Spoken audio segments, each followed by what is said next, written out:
Hello, everybody. Here, Tommy Walker, the Mind Engineer again. And today I want to talk about the secret behind RSR, also known as Rapid Subconscious Reprogramming. I've been talking to a lot of people out there that have been trying different things to try to reprogram their mind, to change, and they haven't been able to. And what I've seen is they have tried maybe affirmations, they have tried visualization, they have tried positivity, gratitude, and they keep struggling over and over again to be able to change their mind and to reprogram or even to heal. So what I want to share with you guys today is what is the quote unquote secret sauce behind the work that I do. And I've talked about this many times, but it's good to review over this, see it again, listen to this again, and even ask questions if you need to, guys. So thank you very much for stopping by. Thank you guys here. We got Mary joining in, Romana, Richard, thank you guys.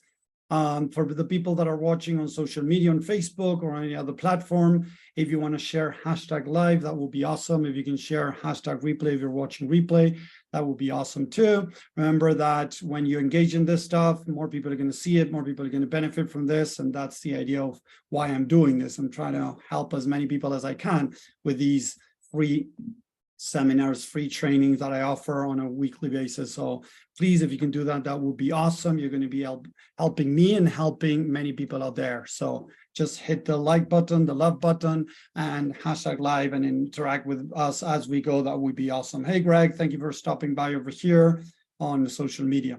So guys, let's get going around this. So as I normally say, and you guys might have heard this before, but I'm going to say it again. It's again good to listen to things over and over again.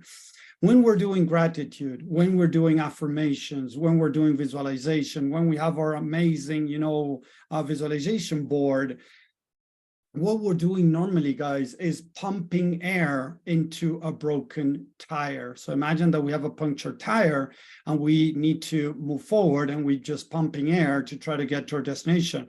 But the problem is we're going to be able to make, I don't know, a couple of miles, a couple of kilometers, and then we're going to need to pump more air in. And this is what's happening to most people. Most people are pumping air into broken tires, but they're not actually dealing with the root cause. Another example that I normally do is imagine that there's a factory dumping, toxic stuff into a lake. You come in with a team of people, you clean up the lake and you walk away. And a month later, the lake is all polluted again, is all contaminated again. And it's like, hey, what happened here? And you're like shocked because it's all contaminated. But if you don't stop the company throwing dump into that lake, you're going to need to keep coming back over and over again for the rest of your life. So what is it that I have learned that is so impactful in rapid subconscious reprogramming? One of the first things I was talking to one of my clients today is that it has to do with making space for the part of you that is feeling negative, guys. And as I mentioned before, there's so many people out there teaching that the negatives are not part of you, that the negatives are part of something from the past. It's part of the mind that you got to just kick away, ignore, run over, whatever, put it on the side and not pay attention. And the difference with RSR is that we're giving voice to that part of you. There's a part of you that is in pain. There's a part of you that's having trouble, some negative thoughts, negative emotions, and we're opening a space for that part of you. Hey, thank you, JP, for stopping by. Thank you, Catherine, there on social media too. Thank you for being here, guys. So when we're making space, we gotta open our heart on our minds. So it's gonna be loving and learning, guys. If you gotta ask me, the main secret sauce of the work that I do is open your heart and your mind to love and learn through what you're going through. So imagine that you're struggling with food, to love the part of you that is struggling with food, to that you're smoking and you cannot stop smoking, or you're drinking, or you're doing drugs, or whatever it is, guys, or you're wasting 3 hours a day on social media, or you're stuck procrastinating. What most people teach is you got to kick yourself in the butt to be able to start moving forward.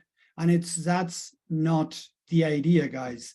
The idea is to make a loving space to learn from that part of you, to understand why it's doing that in the first place. So let me now change the camera, guys. If you've seen the title already, here we go. Thank you very much for being here.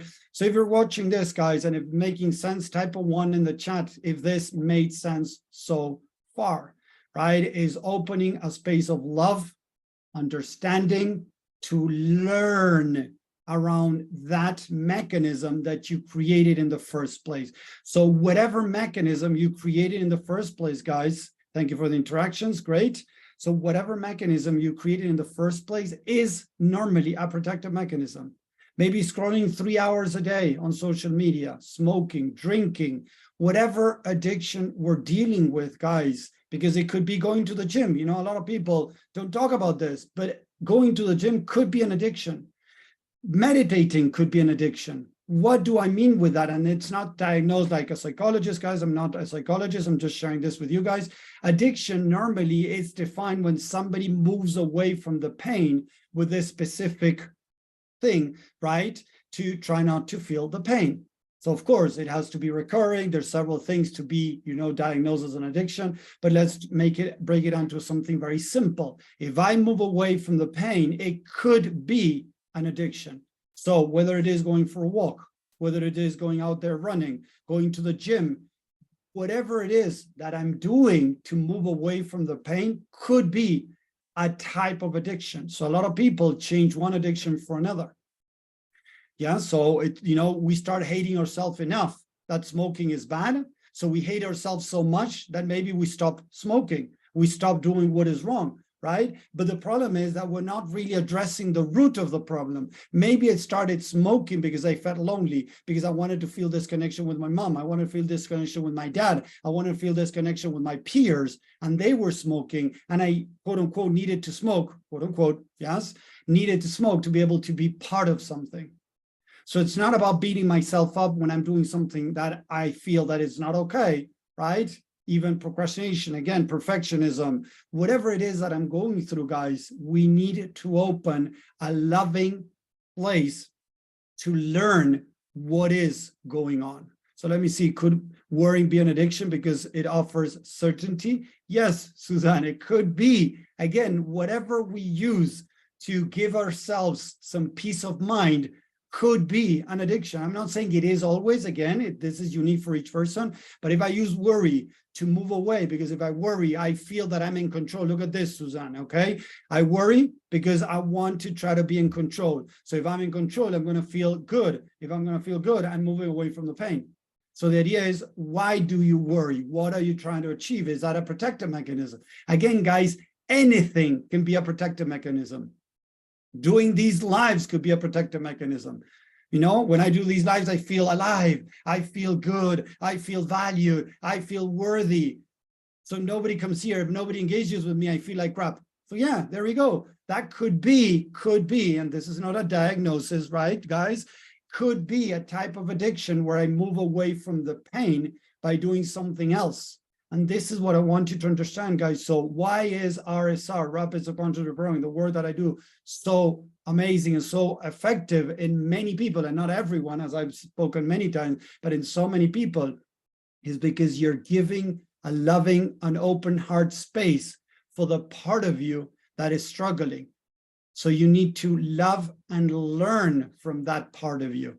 So again, if I'm smoking, okay, how do I feel around smoking?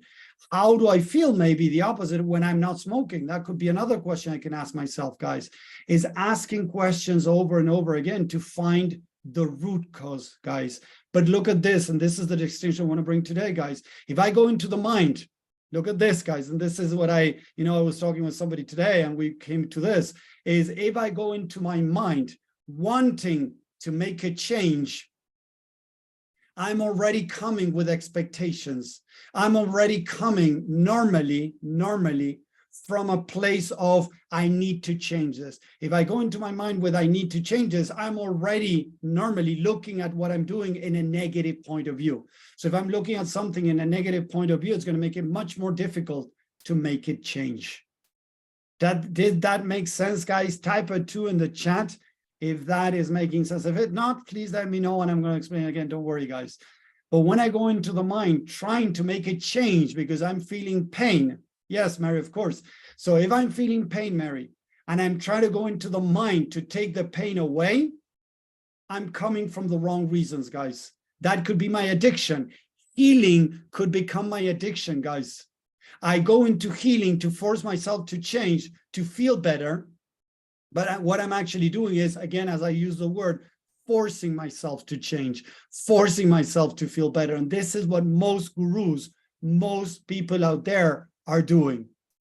Yes, it's almost like forcing but not loving. Thank you, Suzanne. Exactly. It is not loving. It is forcing.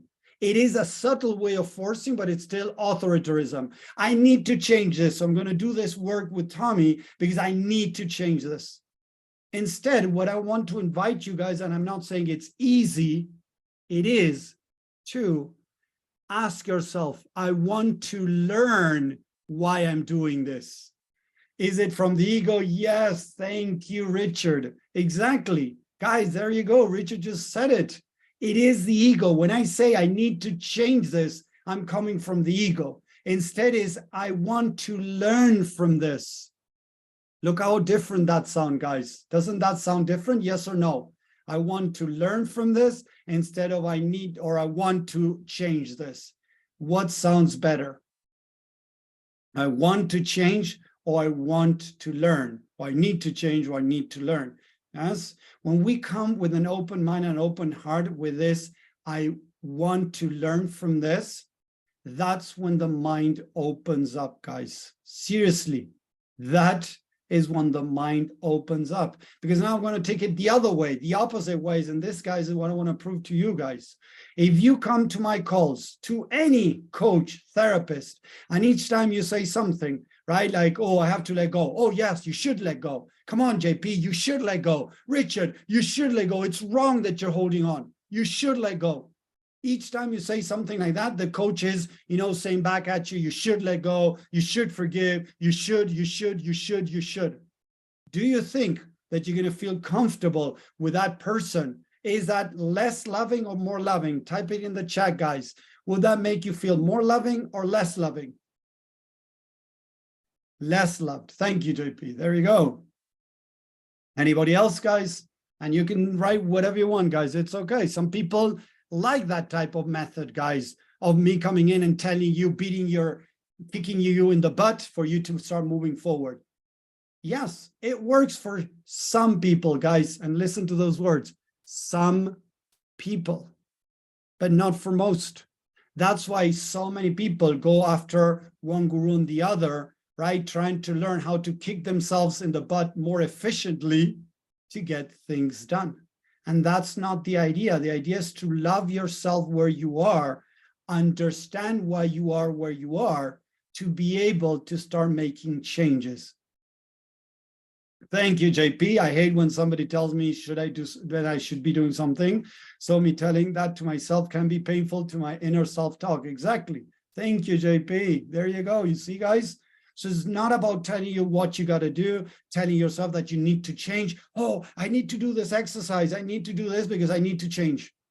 Normally, and not always, but normally when we're talking to ourselves like that, guys, we are creating a little bit of forcing, a little bit of authoritarianism. And the mind, for most people, guys, it closes down, it shuts down.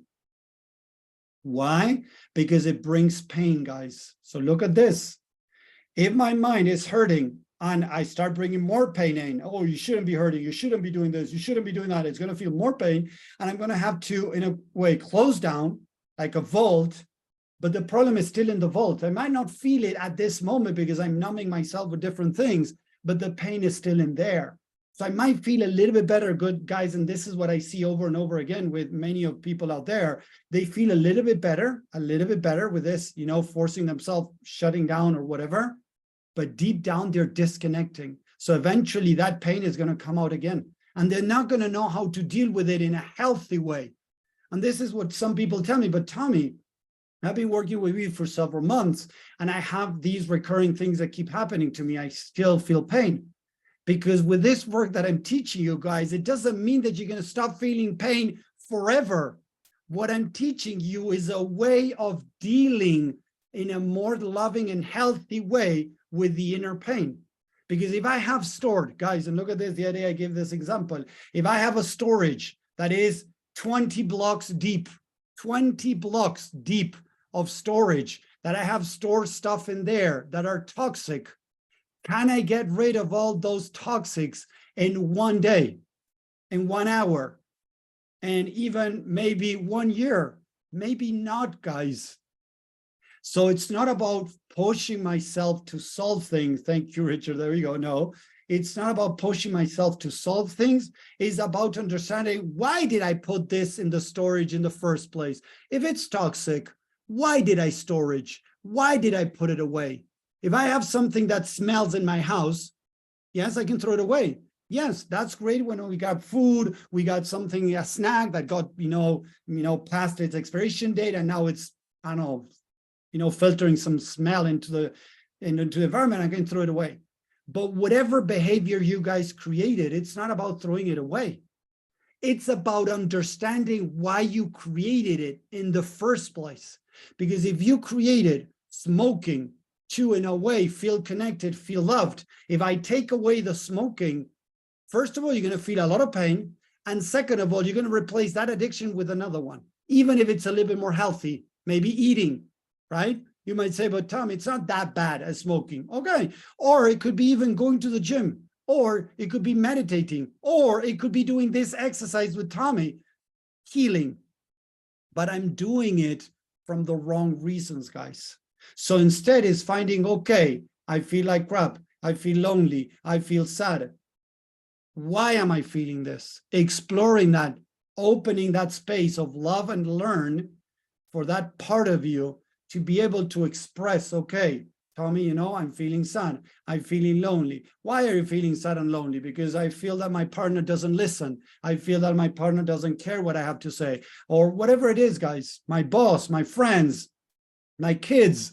I don't feel listened by my kids. Okay, I get it. It can be painful.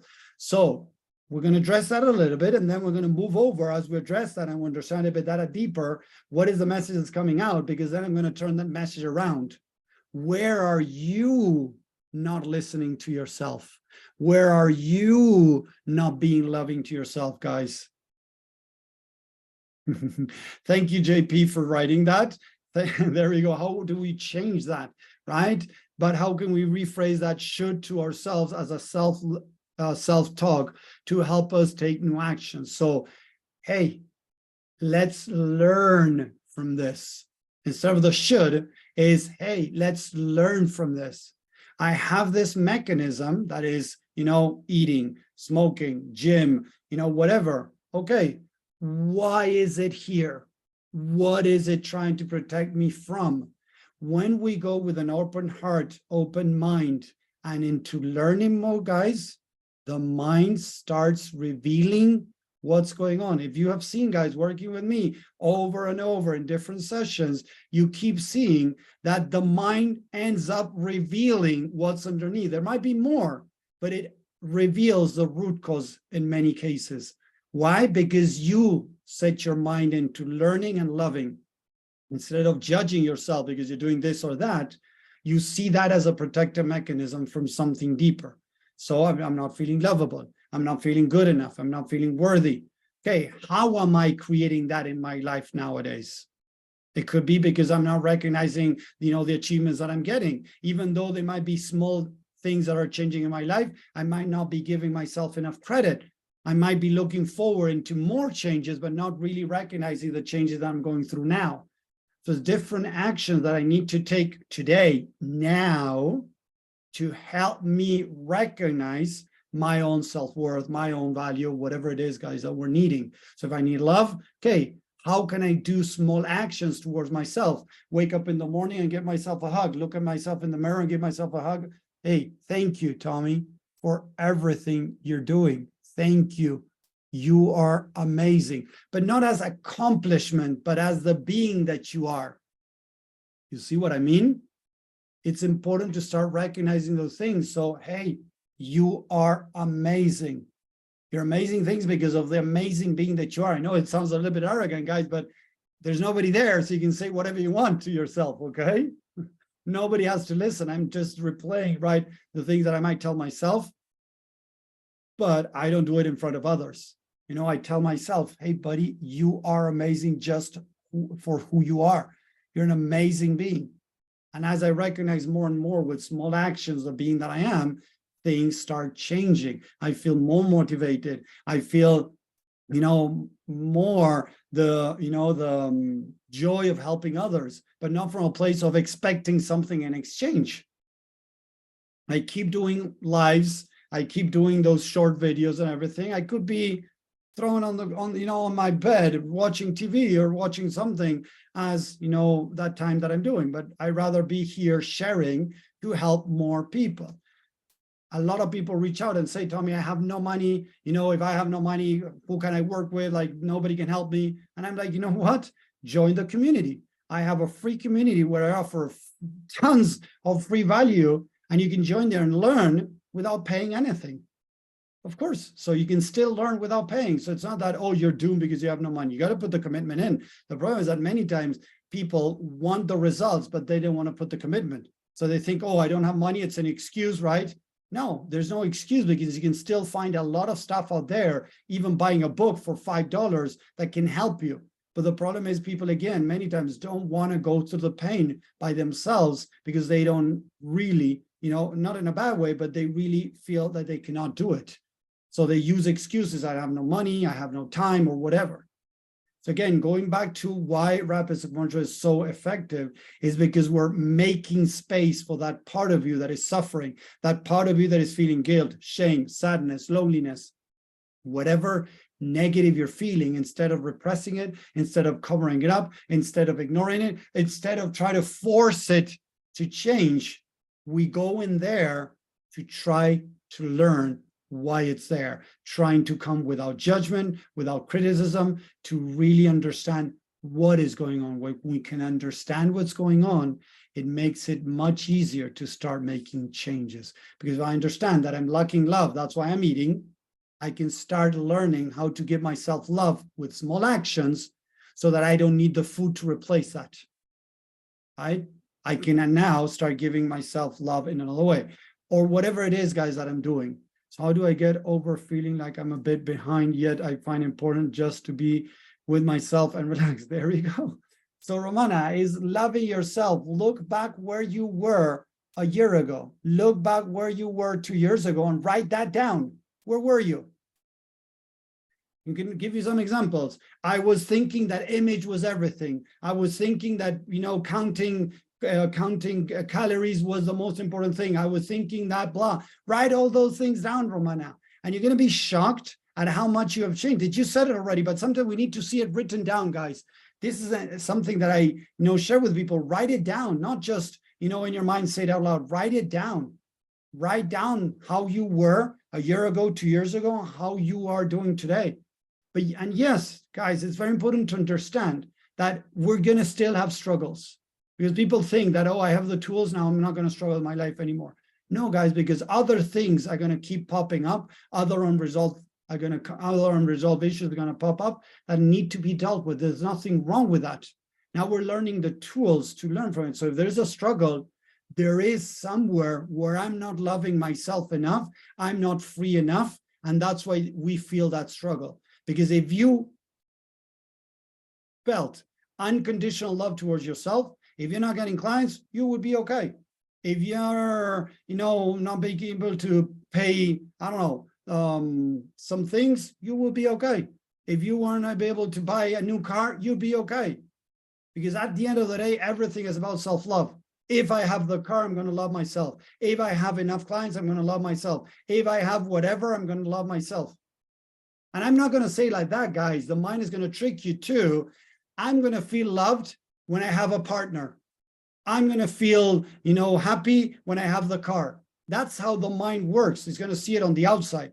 But the truth, what the mind is saying is, when I have the car, I'm going to be able to love myself more. And when you have the car, that love is going to peak for a little bit. It's going to peak up. It's going to go up. I'm going to feel better. And then eventually it's going to fade away. And in a month, 2 weeks, or whenever, I'm going to be, okay, what's the next thing that I need to feel loved? So don't get me wrong, there's nothing wrong with buying stuff, guys. The problem is the intention behind buying those things, the intention behind eating healthy, the intention behind doing inner work, the intention behind meditation, the intention behind whatever you're doing, guys. It doesn't matter what you're doing.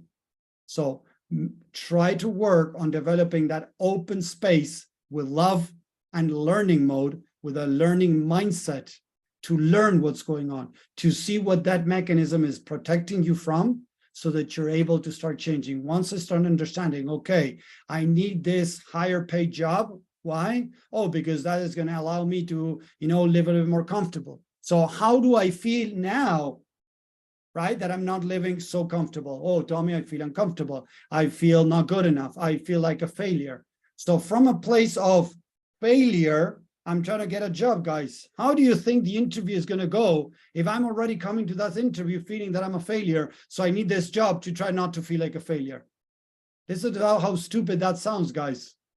Imagine that I feel like a failure and I'm going to, on a date, I'm going to make a sale, try to make a sale with a client, or a relationship, or as I said it, sorry, or an interview. If I already feel like a failure, I'm going to self-sabotage. I might screw up even at a subconscious level, because that's who's showing up to the call. That's who's showing up to the meeting. That's who's showing up to the date from a place of failure. So I need to understand, okay, so I want to have a date because I want to feel loved. So what I'm saying is, there's parts of me that don't feel loved. The idea, guys, I'm not saying it's easy. It is to be able to get on a date to share love, not to fill the gap inside of you that is lacking. I'm not saying it's easy, guys, but this is for me the key of all this work that I've been taught, and now I'm working for the past now 14 years with people, sharing a loving and learning place so that they can understand what are they trying to cover up, even with healthy behaviors. Because again, if I want to go into my mind to heal because I need to overcome this, from there, I'm doing it from the wrong reasons. So the idea is to keep practicing so that we can create that mechanism of love, understanding, support, learning, so that we can grow and we can really understand the mechanism that is there, why it's there, what is it protecting me from, and what am I really needing? Love, support, understanding, acceptance, feeling worthy, feeling adequate, feeling valued, feeling whatever. Listen, how am I making myself feel, guys? Again, so we need to open a space of love and learn. And that is what's going to be the key to be able to enter into the mind to see what is going on. Because if you come into the mind with judgment or criticism, the mind is going to trick you to go somewhere else. The mind is not going to open up the wound because it's going to feel more pain. And if there's somebody coming into the mind with judgment and criticism, the part of you that is in pain doesn't feel loved, and it's going to shut down, guys. The part of you that is in pain is going to shut down if it doesn't feel a loving and learning environment around it. That's how the mind works. So let me know with a 10, guys, 10 in the chat, if this is making sense, if you're liking this, if this was beneficial, what I just explained. Let me see, there's something else, but something is hard to change. The intention when reality is so harsh. Yeah, I'm looking for a job. Yeah, and the company knows that they could use that. Of course, I'm not saying it's easy, JP, but if you can put yourself into, hey, I know my value, I am worth, and if the guy in the interview cannot see that, if they cannot see my value, that's on them. That's going to make it much easier to show up into an interview with, this detached mindset of, I need this job. So I would ask myself, okay, why do I need this job? How do I feel? How do I feel if I don't get this job? How would that make me feel? Why would it make me feel like that? And how would it make me feel about myself? Explore on that. And normally you're going to get into, I feel inadequate. I don't feel worthy. I don't feel good enough. Okay, so that belief is already in there. So you're going into a meeting with those beliefs activated in the back of your head. So in the meeting, if you're very good as a chameleon, you might be able to repress it and ignore it and shove it to the back of your head so you don't show it in the interview. But most people are going to screw up the interview because they're coming from a mindset of I'm not good enough, I'm inadequate, I'm not valued, or whatever, to an interview, into a sale call, into a real estate deal, into guys, whatever, into a date. If you come in with those things in the mind, right, with those unresolved issues, very reactive, they're going to get in the way. And unfortunately, you're going to get stuck, guys. So the idea is, again, loving and understanding. How do I feel if I don't get this job? How do I feel if I get rejected in this state? How do I feel if this person doesn't want to keep going out with me? How do I feel if this person doesn't want to buy from me? How do I feel if this post doesn't get any engagement? How do I feel if this video doesn't get any engagement? Will I still be okay with myself? Those are some questions that you can ask yourself in the negative side, guys. The problem, again, is we have heard so much around the secret and all of this, woo-woo stuff, but in a bad sense, taking it to the wrong side, that if you talk about negative things, you're going to attract negative. And it's bullshit. If my kid did wrong in a dictation, I'm going to sit down with him and help him learn that thing that he did wrong so he can get better at the next dictation. But not talking about it. Oh, my kid has learning problems. Let's not talk about it. Do you guys think that that is going to solve the problem, my kid? If my kid has learning problems and we don't talk about it, will that solve the problem? Yes or no, guys? Please type in, this is important. I want people to see this. Is that going to solve the problem if we don't talk about it? Of course no, guys. I know it's a basic answer, but guys, if then I say, I'm not going to talk about the negative emotions that I have because I'm going to attract more negativity, it's the same thing as saying, my kid has learning problems, I'm not going to deal with it because I'm going to pretend it's not there. It's not solving anything. And we tend to do that over and over again. And there's many names out there that teach this. Big names out there that teach this. So we need to start understanding this to make those changes. So again, why is RSR so powerful? Or this type of techniques, don't get me wrong, compassion inquiry that used Dr. Gabor Mate, inner bonding that uses Margaret Paul, Dr. Margaret Paul, and so many of these that are out there, is this loving and learning, guys. We go into the mind with a loving and learning mindset and heart so that the mind opens up and shows us what is really going on. That is the big secret behind rapid subconscious reprogramming. An open heart, open mind, loving and learning mindset that is going to allow anything to heal, guys. I have helped people that have been, abandoned, that have been sexually abused, men and women. Through this process of open heart, open mind, people have healed their worst nightmares. But by forcing myself to let go, to not think about it anymore, or things like that, the memory just gets, pushed to the end of the storage, but is still in our mind, and eventually is going to need to be dealt with.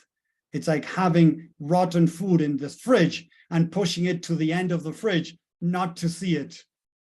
Did you solve the problem? No, you didn't. You just push it to the end of the fridge. Yes? Yes, what we resist persists. Exactly, JP. Thank you very much. So thank you, everyone, for watching on social media. If you're enjoying this, type again at 10 in the chat if you're liking this, if it's making sense. I would love to see some engagement there on social media, on Facebook.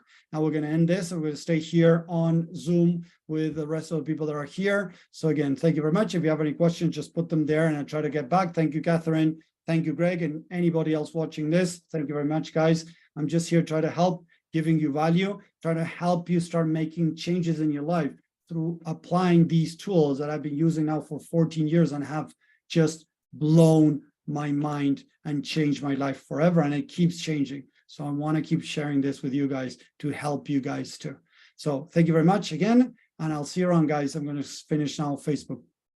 Talk to you. Take care. Bye.